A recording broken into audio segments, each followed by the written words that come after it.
Welcome into the PHNX Sun Devil Show, brought to you by the DraftKings Sportsbook app, America's top-rated sportsbook app. Don't forget to leave a like, subscribe, drop a comment wherever you get your podcast.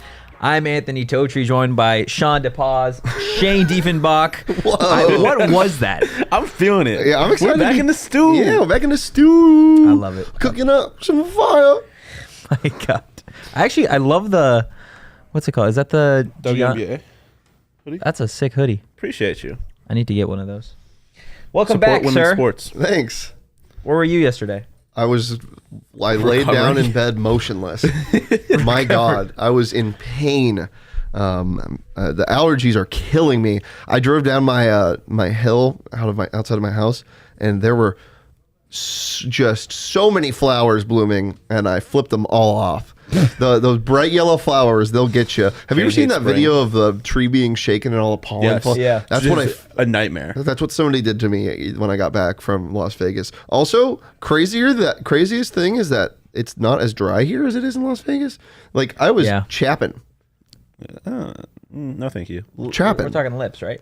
We're talking lips. We're talking about the scar on my leg, my arms. Chapping. And you go back to Vegas tomorrow. I do go back to Vegas tomorrow, but for fun. It was funny when we were here. We were talking about it. Our 10K pizza party. Shout out. I don't know. Saul's over Saul there. Or God? Are you pointing to the office? That's above us. We were talking about me going back to Vegas, and I was like, I'm going to relax. I'm going to get a nice massage. And I was like, hold on, pause. I mean, like a normal massage, not a Vegas massage. Not a Robert Kraft massage. No Robert Kraft God. massages. But yeah, I'm excited to relax. I'm going to turn my slack off. You guys are going to have to deal with the show without me, and I'm sorry, but That's fine. We handled it yesterday. I could see that you're about to say we prefer it. No, I didn't say that. You were about to. We love to have the mustache man on the show. I have a mustache too, though. So Yeah, but yours is mid. yeah, no, trust me, I know. It's mid compared to Shane. No, it's just mid. No, I think it's a pretty mid mustache. Facial hair is it's not a my mid stash. okay.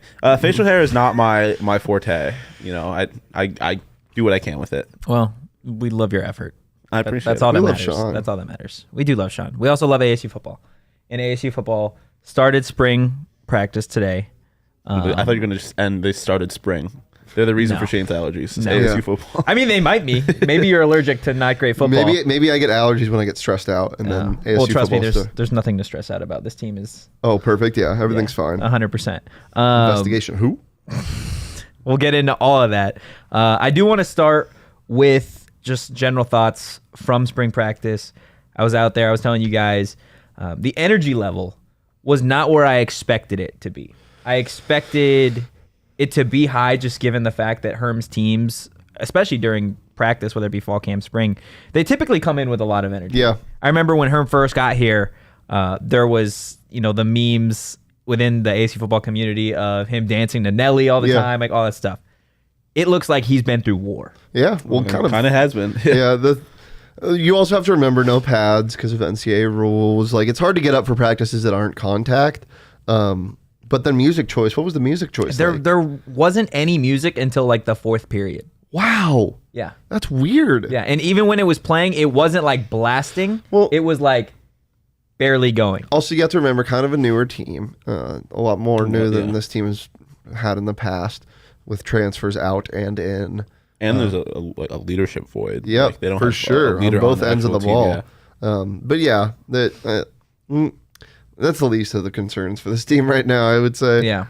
I mean, the big concern, obviously, or I wouldn't even say concern, just the big question mark is the quarterback position. Of course. The competition between Bourguet and Paul Tyson, the transfer from Alabama. My initial thoughts on that was I didn't realize the size discrepancy between those two guys. Bourguet at 5'11", and then Paul Tyson at 6'5". And he is every inch of 6'5". Reminds me a lot of Brock Osweiler, Paxton Lynch. Not a very mobile guy, but it's clear that his upside is far past what Bourguet just can deliver physically.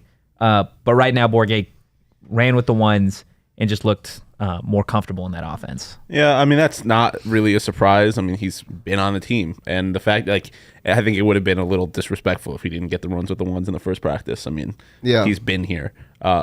He knows the offense better. I don't think that is going to last very long. I think Paul Tyson is going to end up getting runs with the ones and going to end up being the starter when the season begins. But as of right now, I'm not surprised. I do, as much as I love like a nice mobile quarterback. There's just something about just a dude that is just beefy. Yeah, but you also have to think, is that a little bit of cause for concern for how big he is? Because was he just recruited to Alabama because of pure size? Like, is he not that good? Was he forced out of the program because he couldn't develop? Well, so he sat behind Bryce Young. What year is he? Do we know what year? I got the roster right here. But I was talking to somebody today. He's a redshirt junior. Yeah, so he sat behind Bryce Young. He sat behind Tua and Mac. Like, he sat behind three NFL quarterbacks. Exactly, 3 NFL quarterbacks. You've got to figure that some of that, regardless of maybe he did just get recruited for size, but some of that. Yeah, and also and the culture. Yes. And also, he is the nephew of the biggest legend, or the grandson of the biggest legend in Alabama football history, Bear Bryant. So Joe saying that Herm today said that there's a plan B, which is actually a plan C if Tyson or Bourguet doesn't. He had a funny comment about that, saying that like if it doesn't work out, they've got a plan B, but like if you have a plan, just run the Wildcat all well, year. if you have a plan and if you don't have a backup, then it's a bad plan. Like it's also Herm's the greatest at saying like going on for 5 minutes and not saying shit. Yeah, that's just how depth charts work. Like, yeah, I have a plan C, so you have a third string quarterback. Like, okay, I really hope it doesn't get to that point because that's gonna things gonna get ugly real quick. But I'm not worried about Paul Tyson. Like, I mean, look, if he was, he's obviously not starting quarterback at Alabama material, because if he was, he would have been starting at Alabama. But I'm not worried. I don't think ASU needs that to be successful. I think Paul Tyson, the physical attributes that he has, can be really essential and useful. I think he's going to end up being a solid starter for this team. Speaking of size, did you see Swinson out there at all? I did not.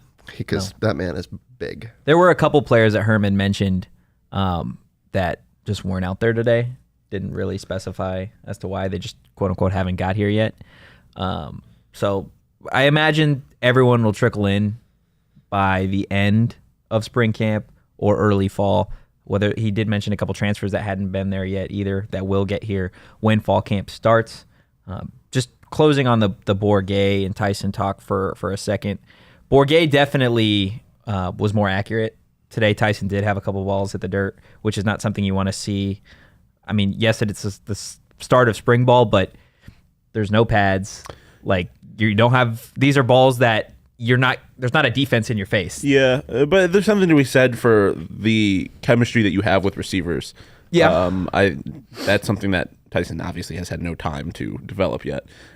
So obviously it's not great. You would like to see him hitting receivers, but as far as like, I don't put a whole lot of stock into the actual performances of the first practice. I think it's important to see kind of the vibe that you get at practice and who gets the runs with the ones originally, to see kind of where Herm's mind is off rip. But at least as far as the quarterback competition is concerned, I'm not putting a whole lot of stock into this first practice because it's kind of what I expected.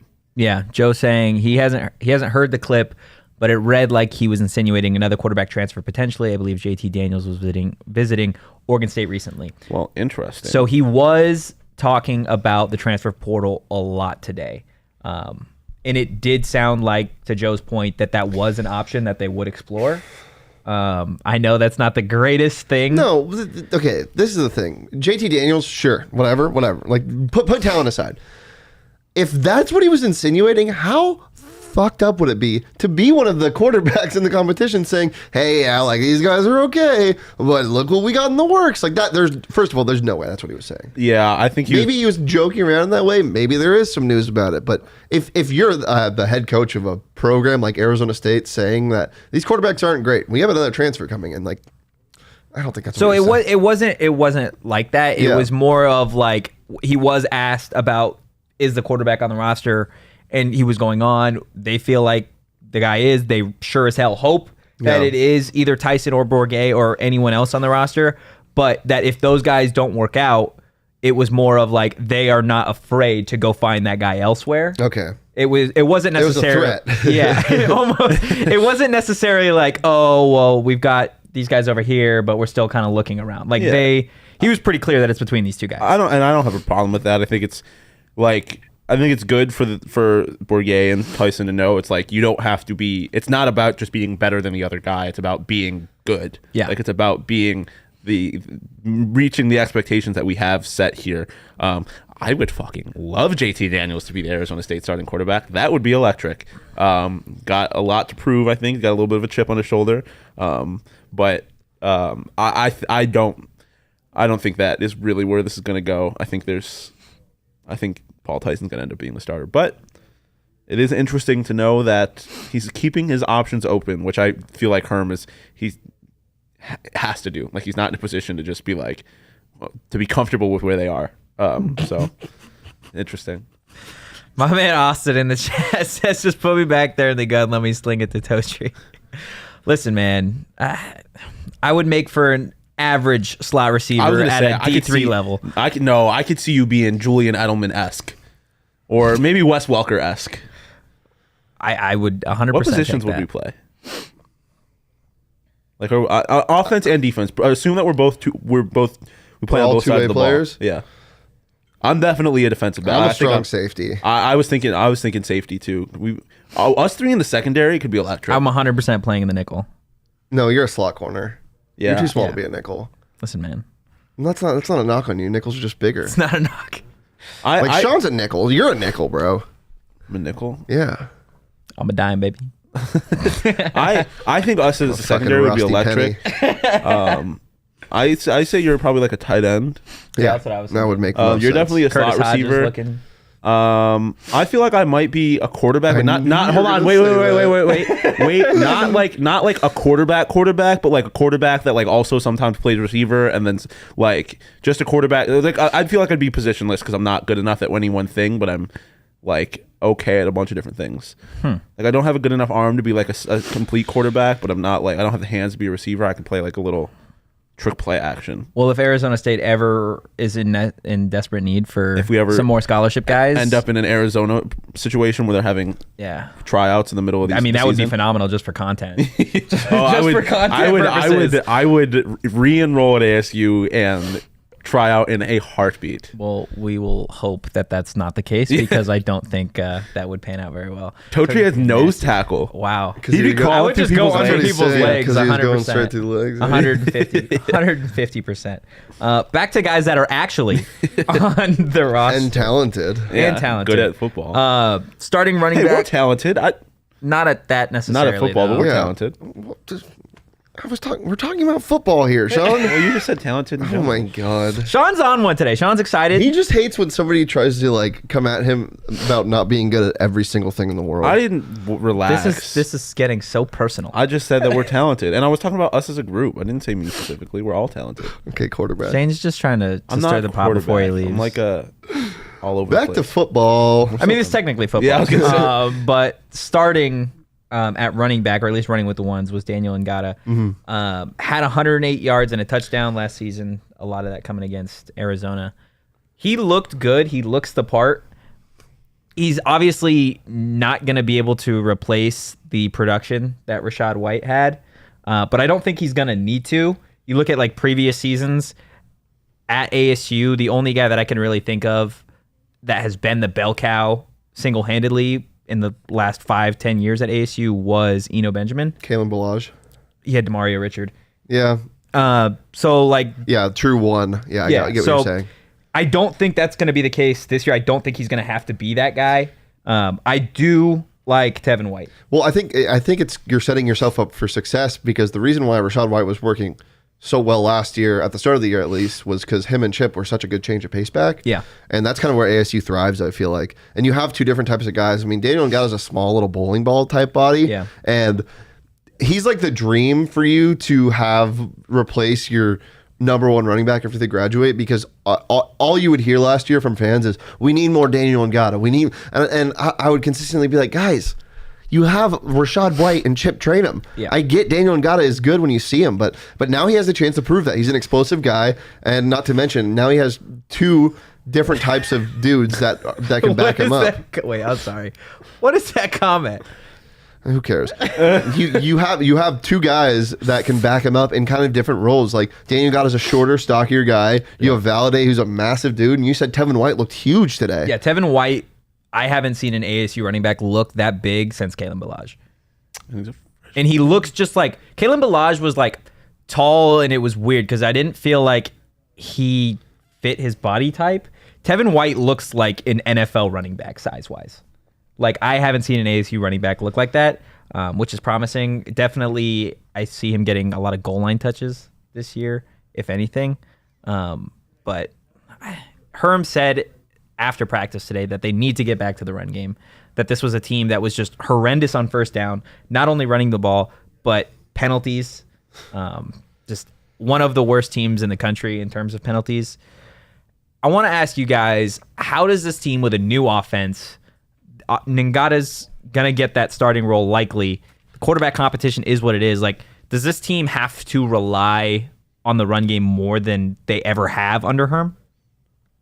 I mean, I think it really depends on what we get out of these quarterbacks. Like it's hard to know this early. I think it would be nicer if they did a little bit more, just because it's always like it's good to have a run game. Like I don't know, but yeah, I mean, I think I just would like them to have like a solid rushing game so they can keep opponents on their toes and don't have to rely so heavily on the pass attack. Yeah, I mean, you just don't really know what this offense is going to look like. Yeah. I think from the outside looking in right now, yeah, it totally seems like it's going to be that. But you also don't know if Trent Bourguet can, step up, win that starting job, and take the reins of this offense for the first time in his career here at Arizona State. You also don't know if Paul Tyson's going to be as good as people think. The receiving core is different, questionable, but it was last year as well. Yeah. Totri, I know you said you saw who was running with the ones. You want to talk about that for a little bit? Yeah. So Elijah Badger, Brian Thompson, and Ricky Purcell were the guys running with the ones. Chad Johnson Jr. running with the twos. It was just. Where was LV? I didn't see him, and maybe I just missed him, but he was not running with the ones. Which was surprising to me because all I've heard since I've got here is this guy needs to be or has the potential to be the most talented wide receiver in this room. Yeah. So for him to not be running with the ones, I don't know if that is a character thing. I don't know if it's an injury thing. I don't know what it is. But Herm talking about the group of guys that were running with the ones in practice today, like, it's different. He mentioned that this is maybe not what people were expecting, maybe not what the team was expecting, but he has faith in these guys despite them not having a whole lot of big-time experience. Yeah, I'm really high on LV, and I really hope he pans out here. But why did Badger not play last year? I think that's what Chippy's asking. We were talking about this before the show, and I'm so excited that he's running with the ones because – man, every time he touched the ball was electric, and he moves so well in open space. I'm really excited to see what he can do because this was a guy that was really, really, really highly thought of when he came to Arizona State and getting more playing time later in the year. The one thing that's interesting is Brian Thompson. Brian Thompson didn't see many targets, if any, like in the first couple games of the year, and then he was like heavily targeted in the last 4 games of the season. Yeah. And he had a couple bad drops, but he also had some big splash plays. It's somebody that it seems like the coaching staff really can rely on. And maybe, I mean, they just see more of him than the normal fan does. So that would be exciting to see him kind of be able to step up. But the whole thing is, Ricky Pearsall, are you a one? Yeah. Are you as good as people think you are? Or can you produce consistently? Because, I mean, man, you saw some flashes last year of how good he could be, and then he would disappear. It's like every single game, it was a different guy that was stepping up, and I don't want to go back to that. I want Bourguet or Tyson to have that number one target because that's when this team is best, when it has a Darby, when it has an Ayuk. Yeah, and I mean, it's going to be important for, I mean, you have, Bourguet's not new, but like 2 new quarterbacks for the most part. The receiving core, on one hand is like I don't think has a lot expected of them because people have questions about how talented it actually is. But at the same time, there's a lot of pressure on them. Like people are doubting how high quality the receiving room actually is, and so there's going to be they're going to need to step up because one thing you don't want to end up in is a situation where you have to run the ball because you can't pass. So it's going to be very interesting. Like, I mean, that's kind of the story of this team in general. Is there's a lot of opportunity for everyone to make a name for themselves and to earn playing time. So it's going to be really, really interesting to kind of see how the receivers specifically play out. I really want to see Chad Johnson Jr. step up, dude. Yeah, it would be fun. Yeah, that's why I want to see more of Andre Johnson. Yeah. Andre Johnson was the guy that was supposed to really make a huge step forward last year, and he just really didn't. There were just so many guys that were filtered in and out of the starting lineup and just consistent usage in games at the receiver position that it was kind of hard to get a gauge on anyone. I think the one thing that's going to really kind of set the tone for this year in the first couple of games of the season is the play calling and what it's going to look like without Zach Hill, because Zach Hill got super creative last year, which ASU doesn't really do. Yeah, and I don't expect that this year. No, and it was really fun seeing, as I said, there were a lot of end arounds, either double reverses. I mentioned the Badger ones. Jaden would run out wide, which you don't really have the option to do anymore. But it's going to be interesting to see if they try to make some big shot plays in the second quarter like they would usually do. Like just weird situations where you're like, wow, that is not ASU football. And when you have talented guys like Badger who can really make moves in open space, you have the luxury to do that. Do they have that this year? I don't really know. Chippy loves the show. I feel like we within 10 minutes we converted him. He wasn't very excited about the start, but we're glad you're on board now, Chippy. No, 100%. There's a lot of guys in the wide receiver room that I feel like if you want to look at a group with the highest ceiling and lowest floor, it would be ASU's wide receiving core. Just because there is, and there's Josh, who apparently loves the show more. Josh, we love you too. Rounding out the offense, I want to take a quick look at the offensive line. From left tackle to right tackle, you've got Isaiah Glass, Ladarius Henderson, Ben Scott at center, Spencer Lavelle, and Des Holmes, the transfer from Penn State, at the right tackle spot. Shawn, for you, who are you looking to be kind of like the rock of that offensive line?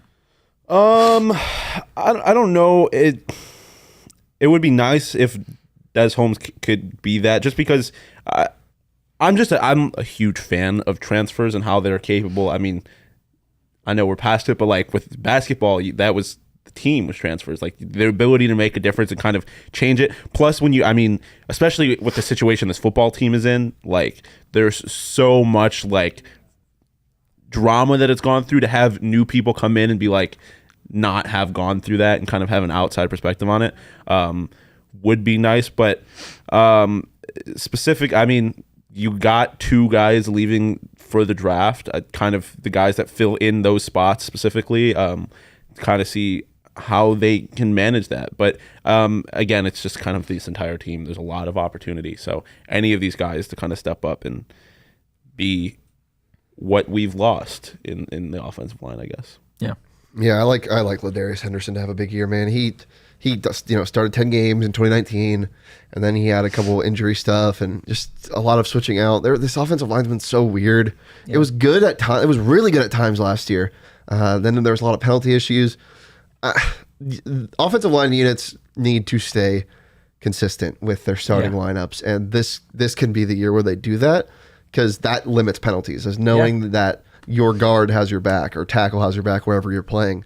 And that's just about playing together. So this whole unit can really step up, and it can really be benefited by leadership, not only within the line, but just on the offense in general. And that's what's so scary about this team, is you don't really have a true leader. And was Jaden ever really that leader? We don't know. So hopefully somebody steps up, and hopefully the leadership isn't just coming from the coaching staff. Yeah. Because I feel like Jaden wasn't a very vocal guy. Who was starting at center? Let me pull it up. Scott? Yeah, Ben Scott was starting at center. Okay. Yeah. Overall, though, there were definitely... It just looks like a new group. Like, it's first day of spring ball. Like, it is what it is. But during 11-on-11s, there was a lot of miscues that led to the pocket collapsing, run plays, stuff behind the line. Not stuff that you necessarily want to see, but if you're going to work out kinks, there's no time like spring ball to really do it. Before we move on to the defensive side of the ball and get into that, I do want to tell everybody watching and listening about the latest offer on the DraftKings Sportsbook app. The teams have been selected for the biggest tournament of the year. There's only a few days left to join in on all the action before the first team tips off on Thursday. And DraftKings Sportsbook is giving new customers a shot to bet just $5 on any team to win and get $200 in free bets if they do. If they win, you win. And if you're not a new customer, they've still got same-game parlays. I know I love to do same-game parlays. I know you guys like to do it, especially in terms of the NBA. But they've always got great stuff on the DraftKings Sportsbook app. As Shane always says, it's safe, secure, and reliable, right? That's what the ad copy says. These allergies are kicking my ass right now. Before we close out the ad read, what is your guys' DraftKings Sportsbook pick of the week? Wyoming plus 165, baby. Wow. Indiana's a fraud. Wow. First 4 games, 640, I believe, tonight is the tip. I'm stoked. This line was like 2.5 yesterday, and now it's 4.5. And I was like, I don't understand. What am I missing here? I said this on the bet show. If anybody knows like why the line is like this, please comment something. But Wyoming is the superior offense. They're the superior team, and they have a true shot of going to at least the round of 32 in this tournament. I think if Indiana wins, they're going to get bounced immediately. Yeah. Also, real quick. The NCAA needs to stop making the 16 seeds do the first 4 games. I agree. It's so dumb. They dumb. won their conference tournament. Let them play in the big dance. Yeah, I agree. It's so stupid. Indiana shouldn't have made the tournament at all. No. Like, get them the hell out of here. And they deserve to lose. Big Ten basketball is fraudulent. Yeah. My pick of the week is Longwood, baby. Longwood Lancers. Plus 17.5. Not to win by any means. Plus 17.5. I didn't know this. Their head coach was a corporate executive last year. He left an $800,000 salary to coach at Longwood. That's electric. That's so nuts. That team is just like they just have March Madness Cinderella written all over them. Do I expect them to beat Tennessee? No, not by any stretch of the imagination. But 17.5, I think they can cover. It's March Madness. When you get a spread that's that big, it just seems like anything can happen. And it's not even a 1 versus 16. No, it's not. It's what, 3 versus 15? Yeah. 3 versus 14. Tennessee being a 3 seed is so mean. Yeah. That is wild. Or U of A, man. But sorry. But don't act like you feel bad for U of A. That was a joke. That's why I said sorry. But yeah, no, Longwood plus 17.5 with their corporate executive head coach. Also, electric name for a team, for a school. I'm going the Longwood Lancers, baby. I'm going Notre Dame money line. Oh my It's God. pretty much they've pretty much got it as a pick 'em at this point. I just like that team. It's an older team. Love the freshmen that they have there in Blake Wesley and J.R. Kaninsky. They are 100% going to win. I believe they play tomorrow. Are they playing? Rutgers? Oh, God. Give me Notre Dame. Wow. Give me Notre Dame money line. Is Notre Dame in the tournament with like a almost 500 record? They were one of the best teams in the ACC this year. I think they're above 500. Okay, they're 20. easily. Never mind. I was thinking of someone else. They're 20. Oh, I'm thinking of Indiana, I think. Yeah, India, same state, 2 different teams. But if you don't like our picks, again, there are offers all over the DraftKings Sportsbook app. You can download the DraftKings Sportsbook app now. Use promo code PHNX, bet $5 on any college hoops team to win and get $200 in free bets if they do. If they win, you win with promo code PHNX this week at DraftKings Sportsbook. 21 plus, Arizona only. Gambling problem, call 1-800-NEXT-STEP. New customers only. A minimum of a $5 deposit. Eligibility restrictions apply. See DraftKings.com/sportsbook for details. Indiana went 9-11 in the Big Ten. Yikes. And they're in the tournament. Low Tone Capone, he misses the shit show. No, we'll have more. We will have more. This is a shit show every single If you day. haven't seen the shit show and you don't know what Low Tone Capone's talking about, head over to the PHNX Sports Twitter. Me and Shawn shot a video on Fremont Street and talked to some interesting people. So go ahead and Interesting is an understatement. Yeah. go ahead and retweet and comment and share that video. It's some of my favorite things. One of my favorite things that we've done here. And I really like how it turned out. Got to catch up with some people who were definitely tweaking. A little bit. Just to say the least. Back to ASU football, defensive side of the ball. A couple guys that stood out to me. I know you're big on Gentry. He looked the part today. A guy that I want to see more of, Merlin Robertson. Guy who was a freshman here and just took the team by storm. Yeah, I think he led the league or led the team in tackles his sophomore season. He had compiled the most tackles. I think he led it last year also. I feel like he lacks the superstar element of his game. But do you really need that from... I mean, at this point, I think you do, now that there is clearly not a leader on this team. If there is a guy that's going to step up, I feel like the front seven is what's going to keep this team in a lot of football games. Yeah. And what better guy than Merlin to do it? Well, Eric Gentry should be the leader of this team. I know he's only a sophomore, but I mean, he's a middle linebacker. Merlin, it just depends what they play this year. Are they going to play a 4-3 again? Are they going to switch it to a 3-4 again? You just don't know where everyone's going to line up. And I would love to see Merlin step up, but I don't think he needs to. I think he's perfect in the role where he just kind of does things quietly. He's like a Bobby Wagner. You're like, holy shit, he's leading the league in tackles by 30 tackles, but he doesn't really you don't really notice it when you're just watching football. If you're a football purist and you isolate Merlin Robertson, you're like, holy shit, this guy is really good. But I don't think he needs the splash plays. I mean, yeah, it would be nice to have him force fumbles and get back to the pass, but he's not really a pass rushing outside linebacker. Yeah. I'm fine with what he's doing, and I think that, I would like to see him step up as a leader a little more. But at the same time, I mean, that's kind of what he is, this quiet assassin who you look up and he has 11 tackles in a game where you haven't even heard his number called. Yeah. Yeah, no, I mean, like you said, I would like to see Gentry kind of step up as the leader, especially, I mean, don't know how long he's going to be here, but he's only a sophomore. To see him step up and become a leader and have that,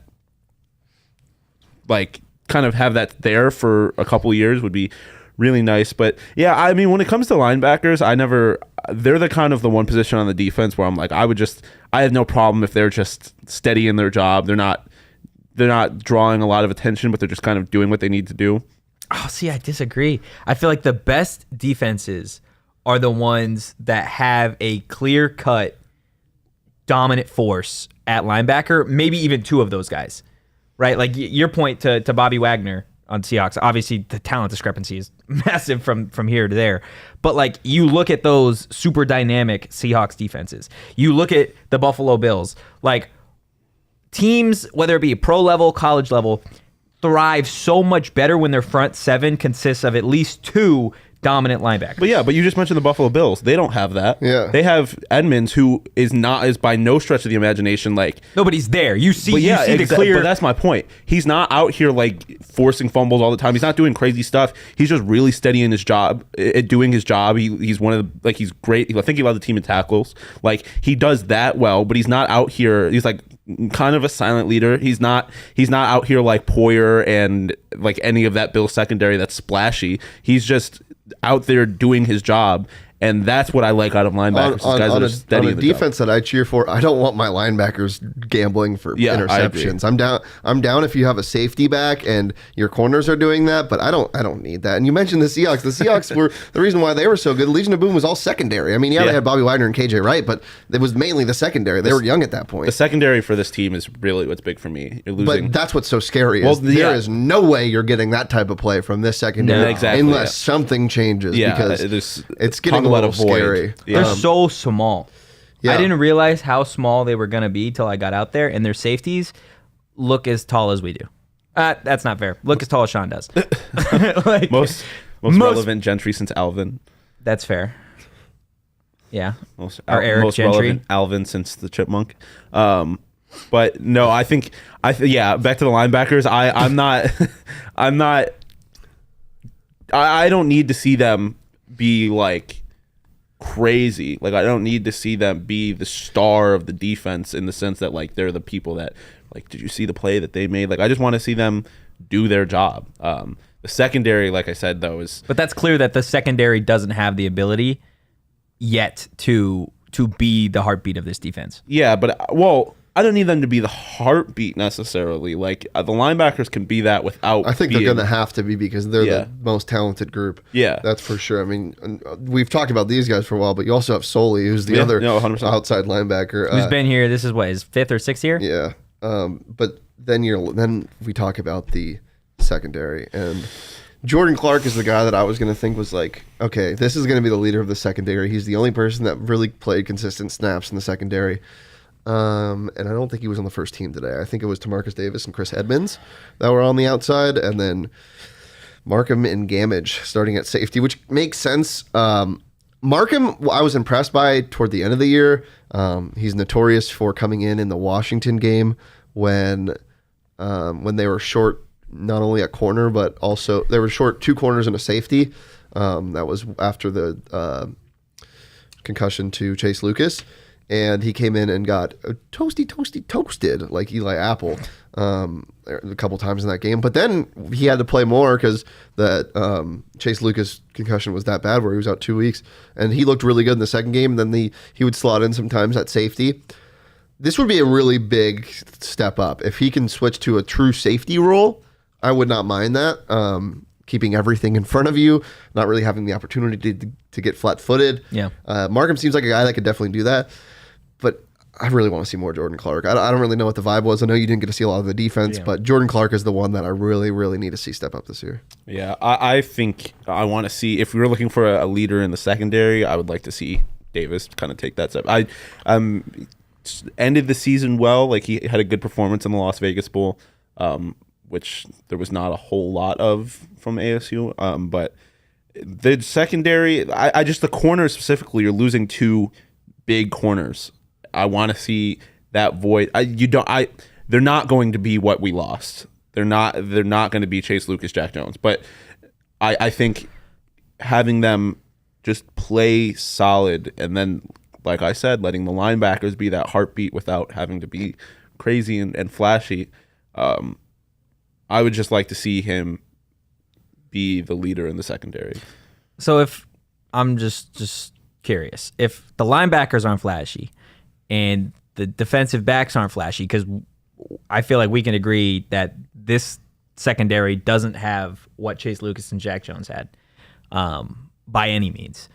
So then your expectation is the defensive line to own for this defense, because they got to have a star somewhere. You can't say that they're going to be mid everywhere and that's going to carry them. I'm not saying they're going to be mid. I'm saying they're not going to be flashy. Like where's the superstar on this defense?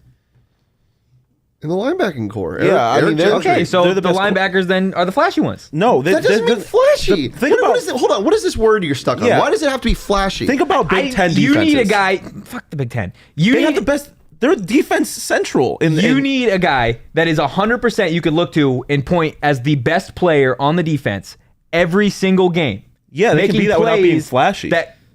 What do you call a big play? Okay, you can make big tackles, but you don't need to, Darian Butler is the perfect example of this. He, I feel like, is still so underrated because this man would shoot the A gap and blow somebody up, but he wouldn't get the final tackle. You know when somebody stops a run but they don't actually tackle him? Yeah. Because he would blow up a left tackle. That's what he was doing. That's still a big but you don't notice that. It's not flashy. If you watch football, you notice that. But it's not flashy.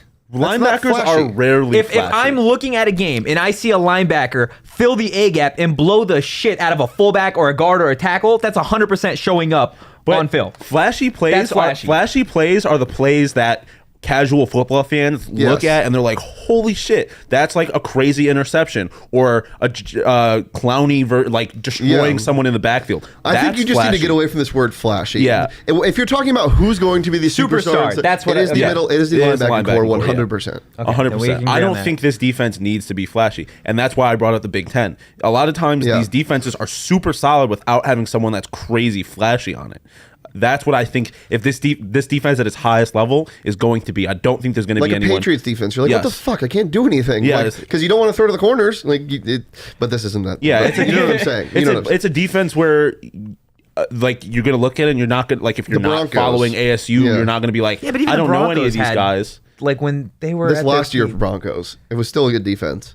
No, it was still a good defense, but they still had Von Miller for the majority of the season. He was hurt when he left the Broncos, though. Like it's going to be a defense that where, like, at the end of the year, if they're playing at their best level, you're going to be like, or people that don't follow ASU are going to be like, I don't know any of these guys, but they have one of the best defenses in the conference. Jack Jones, Chase Lucas, fantastic last year. Didn't make any crazy splash plays. They just didn't get thrown at because they were locked down corners. That's another exactly thing. What it was. When you think about like dominant defensive backs, like you see them and they're not doing anything, but they're not like a Sauce and Kobe at Cincinnati. Like they're not jumping routes. They were just locked down corners, blankets, like.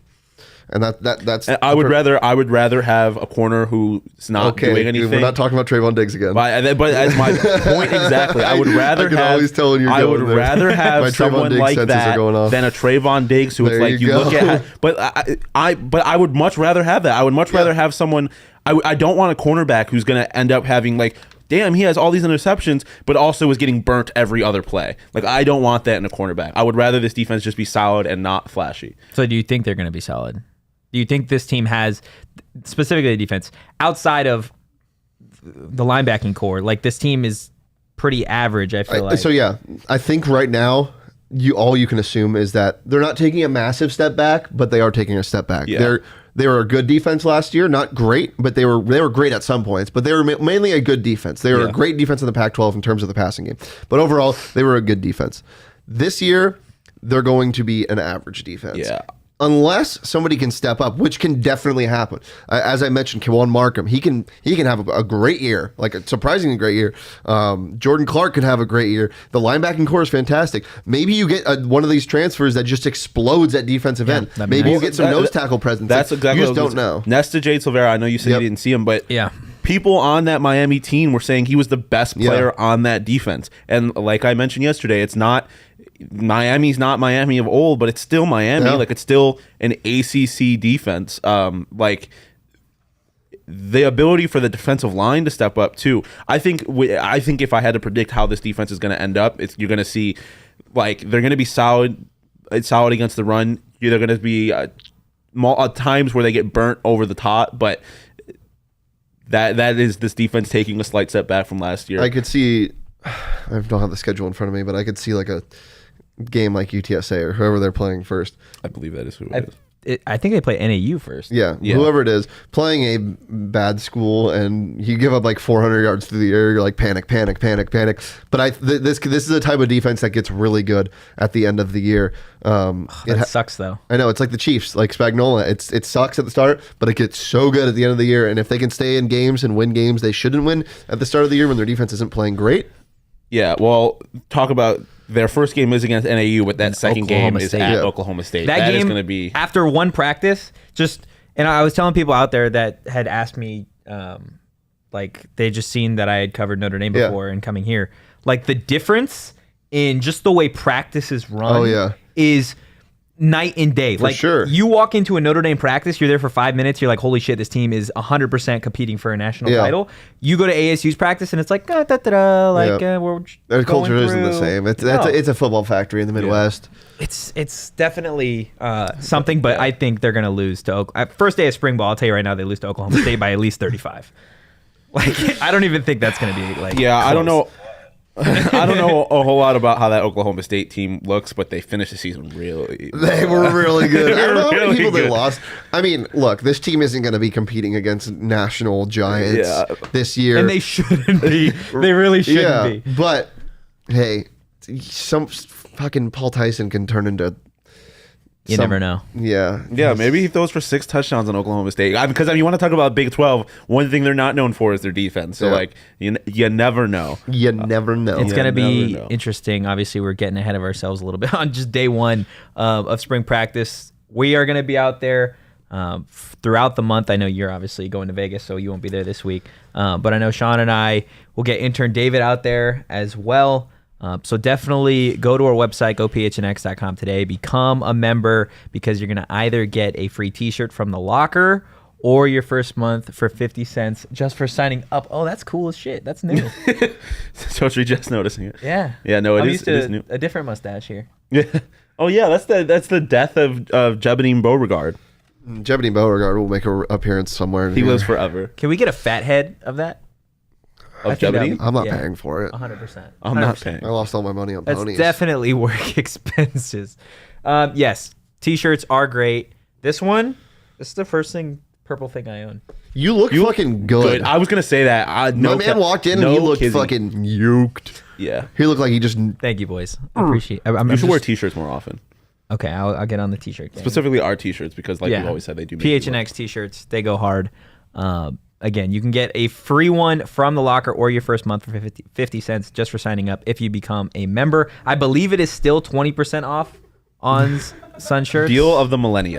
It's been going on forever. It's been going on since BC. Since BC. Or BT, well, almost Before BT, BP. before Totri. No, BP before PHNX. Oh my God. BA before All City. The last thing. BC before BB CHGO. before BSN. It's just you guys done? BT, I love BT before Totri.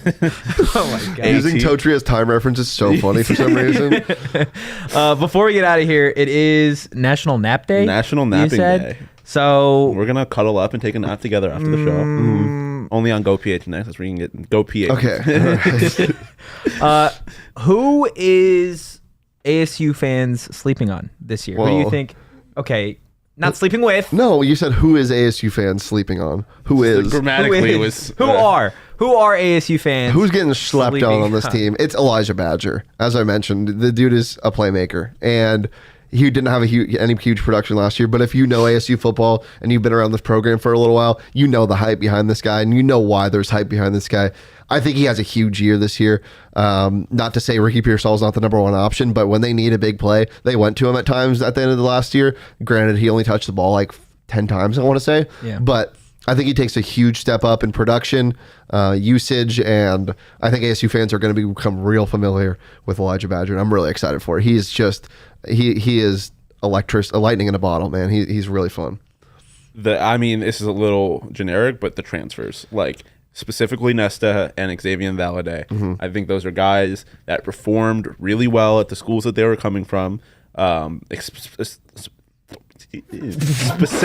Specifically, We apologize if you're listening to this on audio. Okay, well, specifically Xavier Valade is a little bit of a mouthful. I just thought of some. Doesn't he kind of look like a bouncer? Xavier Valade? He was running with the twos for a little bit. Big old forehead. Doesn't he look like a bouncer though? Because of how big he is. Doesn't he look like a bouncer? Just say yes. Humor me. Sure, yeah. So if he has a breakout year and people start bouncing off of him, that's his nickname. He's the bouncer. The bouncer. I Okay. do love that nickname. Thank you. But no, I think with this team, all you can hope for is someone to come out of nowhere type beat, 100. and like I don't know why that's so funny to you, but like with Valade and Nesta, I think those are the two transfers that have the biggest ability to make an impact. And You good?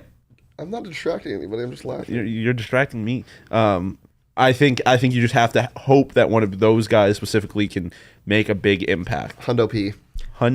I think buddy. Nesta to Shawn is what Marion Jackson was to you.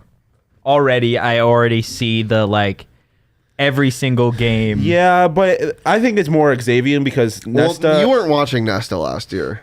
I was not. I've been watching Marion for 3 years. And plus, now. he's a defensive. Which I have so many questions about. The answer to all of your questions is I bet on Toledo basketball a lot. That's the only thing you need to know. Nesta. The thing is, I'm not expecting Nesta to make crazy plays. He's a nose tackle. I'm just expecting to be Xavier would be more my The bouncer. would be more my That is such an electric Marion. nickname. Xavier. Do we get the bouncer? Do we get an Xavier graphic where us three are trying to walk into a club Yeah. and he's the bouncer? He needs to do a thing first. Yeah, he needs to probably play before that, before we start making graphics. Right, because think about the t-shirts we would have been making for the running back room last year at this point.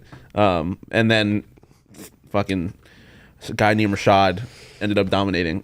But no, back to my who's getting slept on. My Apple Watch just told me to stand. We got to end the show. Stand up. You can stand on the show. No, I'm good. I just want to see you neck down. Anything else before we go? My apologies. Piggity pause, buddy. Yo. Hey, yo. All right, let's go. I'm going real quick. I'm going Tevin White. Guy Yeah, is you didn't answer. massive. What'd you say? I said, oh yeah, you didn't answer. Oh, Yeah. with you guys. It's Go ahead. tough. Tevin White, he's a giant. Reminds me a lot of Kalen Ballage.